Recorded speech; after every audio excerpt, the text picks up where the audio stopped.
Magandang umaga, ngayon po ay araw ng Huwebes, July 17, 2025. Update po muli tayo sa lagay ng panahon.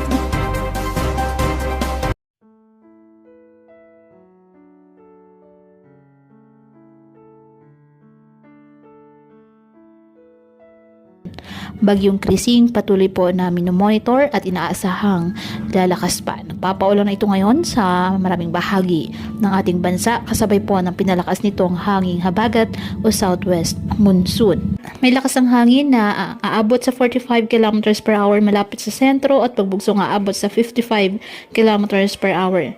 Kumikilos ito west-southwestward sa bilis na 20 km per hour. Sa ngayon wala pa po nakataas na tropical cyclone wind signal sa mga bahagi ng bansa.